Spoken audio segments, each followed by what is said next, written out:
Get my 6. What's up, guys and girls? Bigfoot Sasquatch is really only hiding from the IRS. That's one of my theories. I'm going to take you on a very rainy walk today. We're calling for flash floods here in Central Virginia in my area. They canceled school. Might cancel it again tomorrow. I was trying to wait for a lull in the rain, and every time it would stop raining, I would come out to make a video, it would start again. So I'm just going to do it. I'm going to start down here with our man-made forest. And yes, this is going to be a creepy video. I don't know how creepy. I'm going to warn you about real living creatures, two-legged, bipedal, upright walking creatures that will suck the soul out of you if you let them. I'm going to tell you how to identify them and how to avoid them. And we will be moving further up the hill, way up the hill, way up there, into the woods, into the potential Bigfoot Sasquatch forest, to see if we can find him, her, it, or they, or other crazy things, because it is raining. Those of you who understand the thinning of the veil knows the significance of that. If you don't understand that, go read October Nights, 31 Tales for the Halloween Season, which you can get autographed from our Etsy store. Links in the description box below. And check this out. This is a black cherry tree, wild black cherry tree. And you might hear some cars down here. This was the main reason that we planted this man-made forest. Literally over 1,000 trees on about a 300 or 400 yard length stretch of our property that borders the road. We want to block the view and block the sound. But 4 years, sucker's 20 feet tall. Isn't that beautiful? Man, by the way, oh, look at that poplar over there. 20 feet tall. These things were 1 foot to 2 feet tall when we planted them. All right, got to give a shout out and give thanks for this shirt. And you're like, whoa, wait a minute, Crazy Lake. I thought you were the ones that designed those. Well, I am. So it's like double, it's actually triple shout out to Gail Mays, longtime viewer. And I got somebody else I got to thank here in a second. She sent me this shirt. So I got a shirt. She bought it from our Teespring merch store, which is below the videos. So it made my $1.97 in commissions after taxation and all that stuff. Thirdly, I had a shirt just like this, and it was my favorite one of all the shirts I designed. And one of my buddies, it's my oldest childhood best friend, visited me about a month ago, and he wanted the shirt. He wanted me to autograph it. And so I gave it to him, and I gave him all kinds of books. He wanted me to sign all the books. Someday this book will be worth $1 million, and then sign it. Because he only wanted them if they're going to be worth $1 million someday. True friend, right? It was all in jest. See this little poplar tree right here? It's about 6.5 feet tall. This thing was growing up on the side of our porch all last year, and my beautiful bride, Dearly, a.k.a. Giggly Girl, said, cut that down. I said, no, it's got perfect symmetry. I'm not going to cut it down. I'm going to wait until March of the following year, which I did, and I'm going to transfer it to our man-made forest because it's beautiful. It's almost doubled in size since I put it here in March. It's happy with its new home. All right, so gave away the shirt. I got one back. And I want to say thank you to someone else. I'm going to take the time to do that right now. And then I'm going to get right into these creepy, two-legged, soul-sucking leeches that will suck the soul out of you if you let them. But first, check out this little clip I made indoors because I didn't want to get these things wet. Okay, a very special shout out to Gail Mays, longtime viewer, for this really neat, like steel metal cutout Bigfoot Sasquatch there, as well as a t-shirt I'm wearing in today's video, of course. Wonderful letter Gail sent. And then I want to give a thank you and a shout out to Elizabeth Ann Middleton, who sent me this book, a novel, The Beekeeper of the Bees. Looking forward to reading it. And as a matter of fact, this morning I just polished off the novel I was reading, The Langoliers by Stephen King. Yes, I know it's an older one, but when a man's written 70 books, it takes a while to get around all of them. But this author, Jean Stratton Porter, bio there's very interesting. Female author, American author, had 50 million readers during her lifetime. She was one of the first women to form a movie studio and production company. She looks like a very interesting individual. I'm going to research her life. And if I enjoy this book, which I'm sure I will, I'm going to read others of her work. Thank you, ladies. All right, there we go. So that's a couple of well-deserved thank yous there and shout-outs. I appreciate this stuff. So now, here. So we got these things. Okay, we're walking along the tree line here. So I want you to watch over here behind me. Watch for movement. Watch for large, dark figures. And watch to see if we're being followed. And, of course, don't forget the faces in the trees that so many people see. Even my bees have sense to stay inside today. Over here's the beehive. And, by the way, if you're following the saga, we were able to save our honeybees. Their population is coming back, and we're feeding them. They're doing great. But now listen.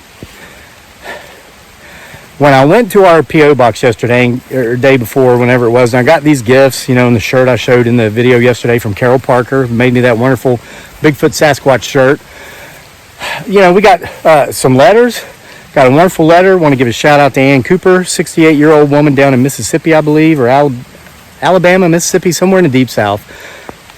Wrote me a beautiful letter on aging, because I've been talking about that lately, because I'm been training more than I have in many, many years, trying to become like a competitive old guy, in the world of road racing. And she gave me some great advice on aging, and she talked about how, she'd kind of she views things differently after having a pretty serious health condition that put her in a hospital for a while in regards to how she was doing things. And I really got a lot out of that letter, and I want to add to her wisdom and her advice on things we learn or things we view differently as we age in this video, because it pertains to these two-legged, soul-sucking leeches. What's the connection? You got all these wonderful ladies sending you all these gifts, sending you letters with great advice. What made you think of, this is odd, I just found this on the ground.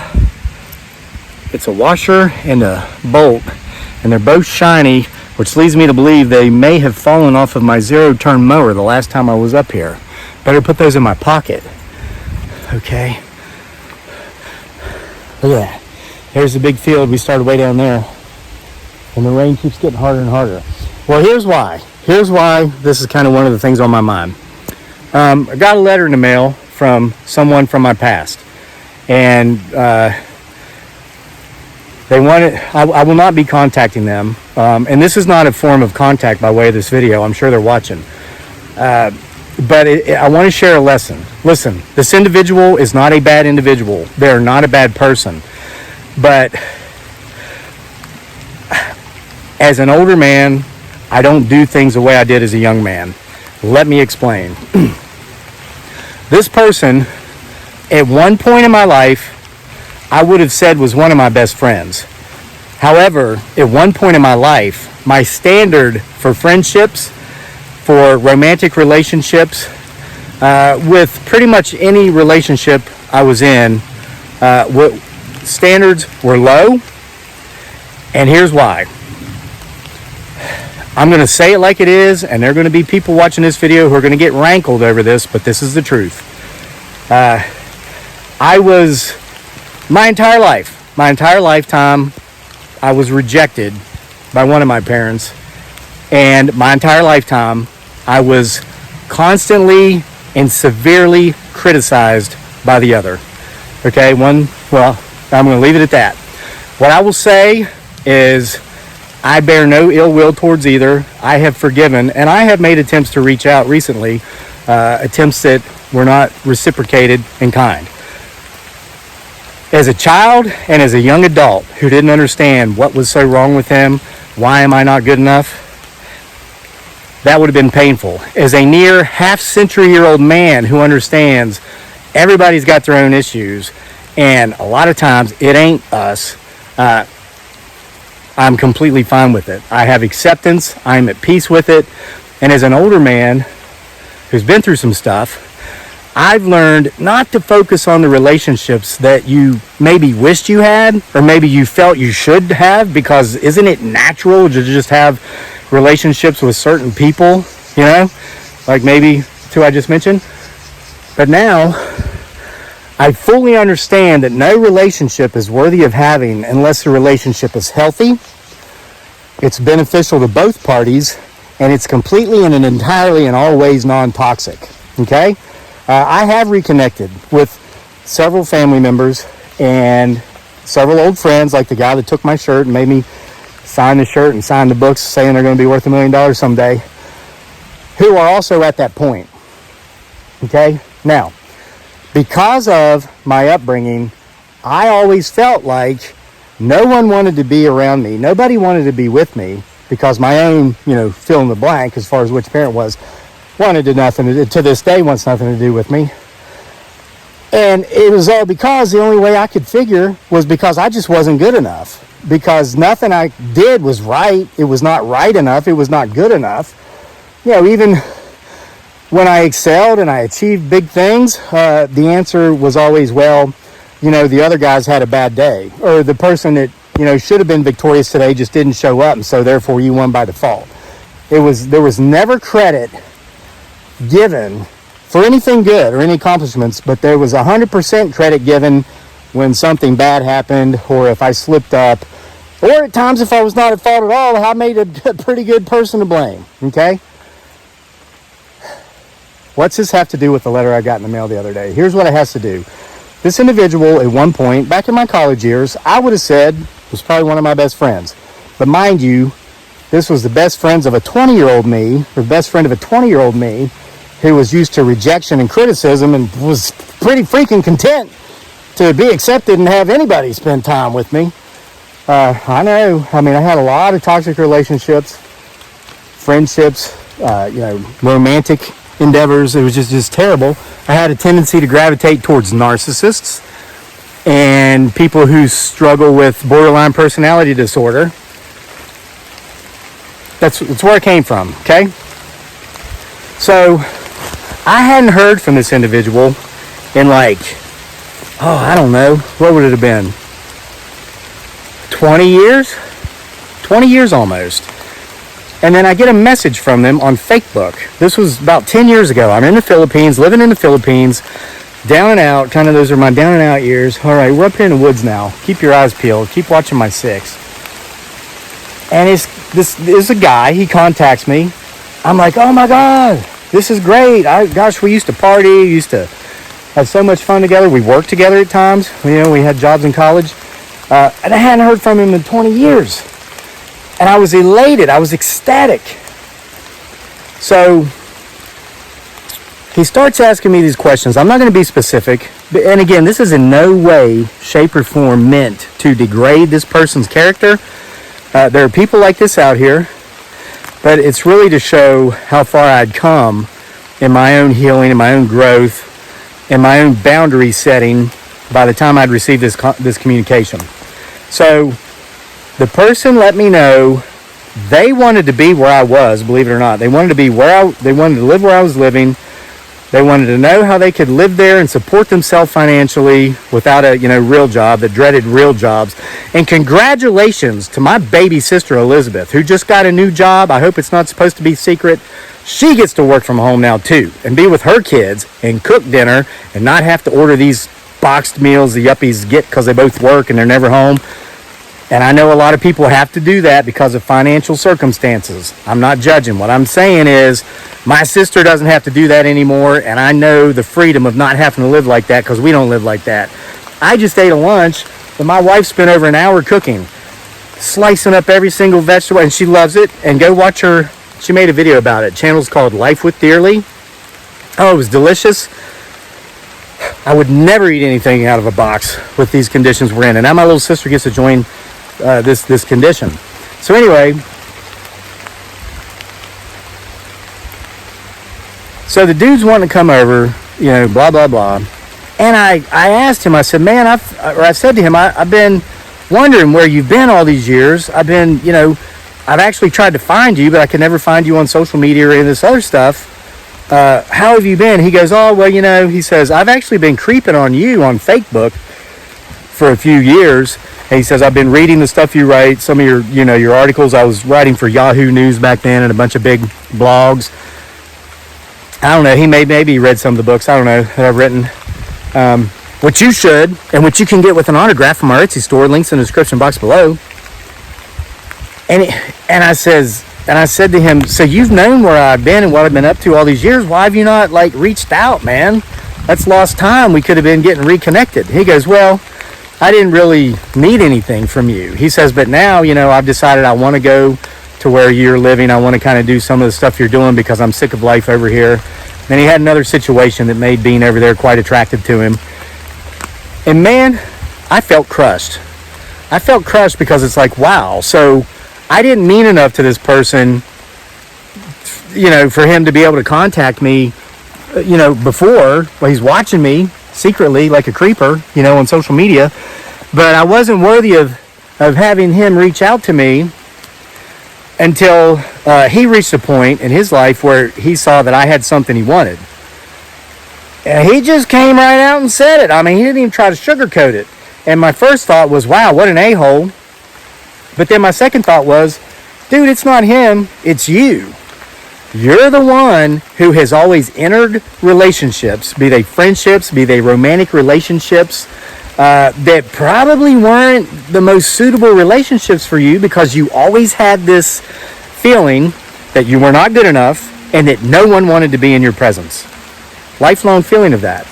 Well, this happened at a stage in my life when I was starting to see things differently.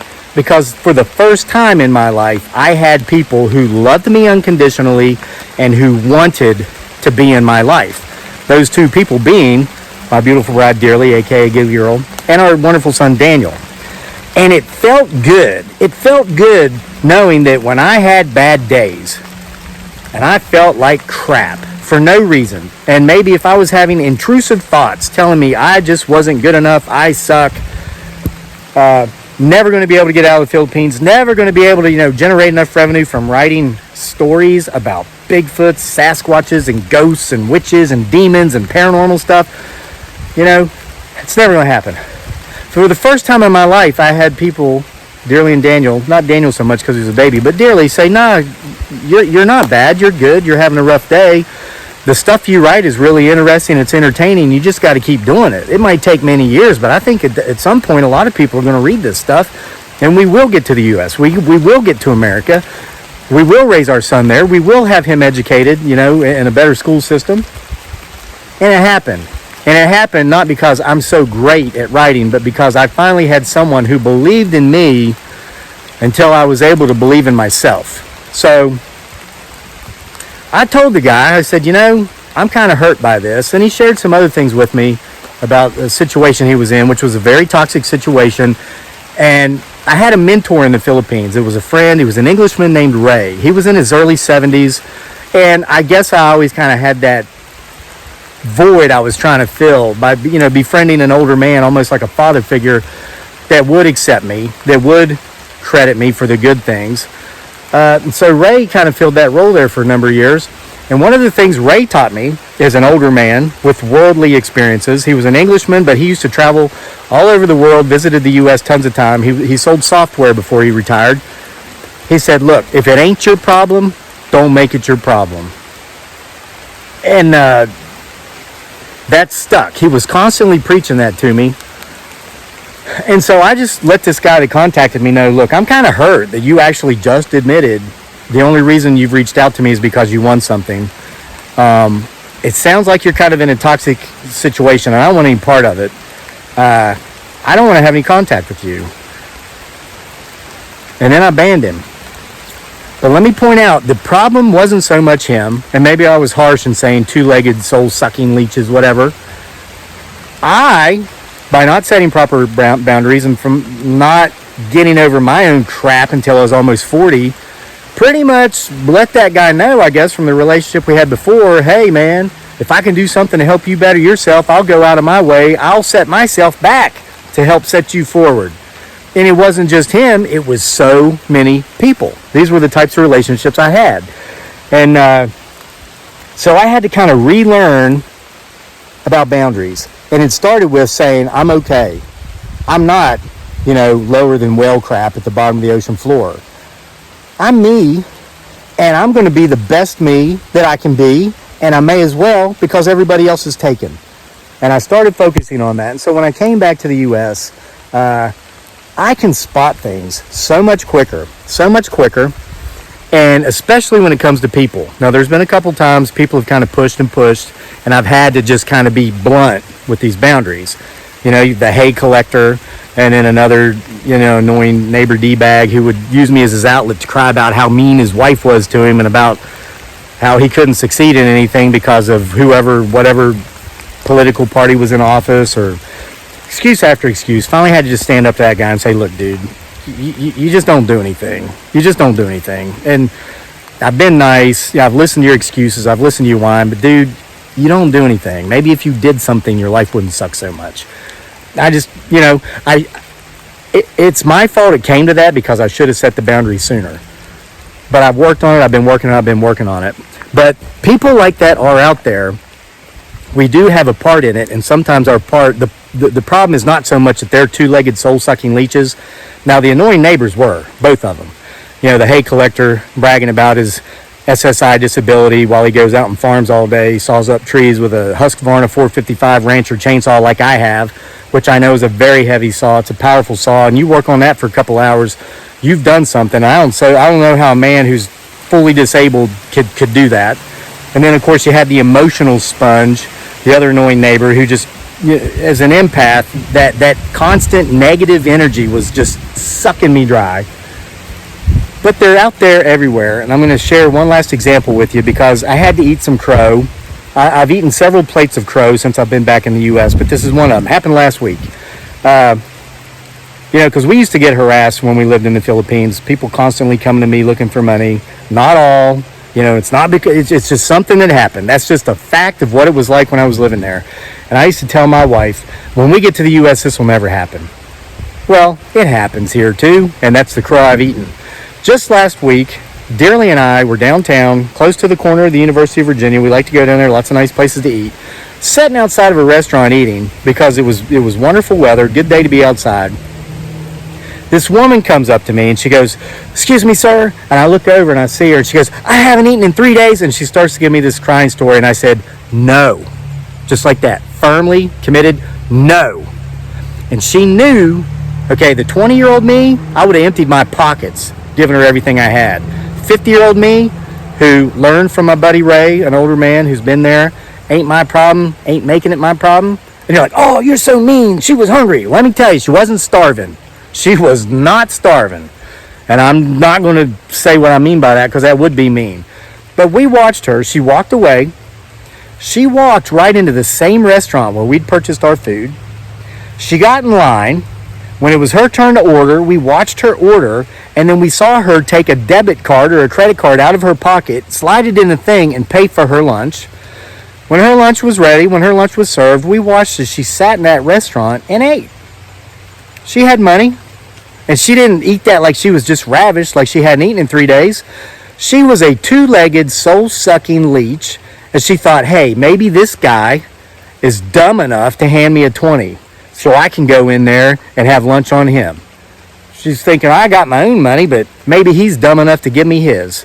I'd say the woman is probably antisocial, what do they call it? They used to call them sociopaths. Antisocial personality disorder type, and just sees nothing wrong with playing cat and mouse with anyone who crosses her path. And that's one of the lessons I learned from the one annoying neighbor who was always crying about his wife being mean to him and how he wanted to be a real boy too and succeed in the real world, but he just didn't seem to be able to do it.